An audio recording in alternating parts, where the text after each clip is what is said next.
అభినేత, నటుడు, actor Joseph Vijay ఆ మధ్య మదురైలో తన పొలిటికల్ రాజకీయ సమావేశం, తన మూడో సమావేశం అనుకుంటా, తన అభిమానుల మధ్య, కార్యకర్తల మధ్య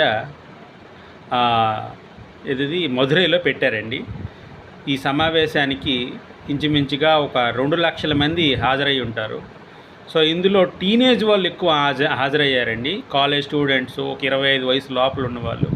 వాళ్ళు ఏం చేశారంటే, ఈ సమావేశానికి హాజరవుతూ అక్కడ విజయ్ ఏ సమావేశం ఏర్పాటు చేసినా అతను ఒక రాక్ స్టార్లా ర్యాంప్ వాక్ పెడతారండి. ర్యాంప్ అంటే జనాల మధ్యలోకి నడిచే విధంగా త్రోవ అన్నమాట.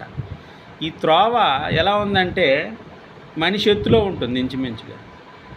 ఒక అభిమాని ఏం చేశాడంటే, విజయ్ నడుచుకొని సమావేశానికి వస్తుండగా ఆ ర్యాంప్ మీదుగా ఒక అభిమాని ఆ ర్యాంప్ పైపుని పట్టుకొని, అక్కడ సెక్యూరిటీ సిబ్బంది అందరూ ఉన్నారు విజయ్తో కూడా, అయినా సరే ఆ పైపుని పట్టుకొని ఎగిరి అతని మీదకి దూకి అతను కౌగిలించుకోవాలని అతని తాపత్రయం. అలా చేయబోయేసరికి అతన్ని ఒడిసి పట్టుకున్నారు. ఎవరు?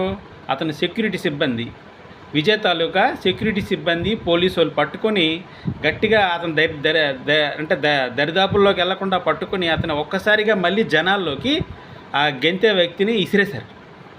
సో అతను ఇంచుమించుగా చిన్న చిన్న గాయాలయ్యే జనాల్లో పడేసరికి అతను ఈగో హట్ అయిపోయింది. నేను విజయ్ని కాలేదు కదా, నన్ను పట్టించుకోలేదని చెప్పి తిరిగి అతను ఆ ఏరియాలోని పోలీస్ స్టేషన్కి వెళ్ళి విజయ్ సెక్యూరిటీ గార్డ్స్ మీద అతను ఆక్రోశంతో ఎఫ్ఐఆర్ చేశారన్నమాట.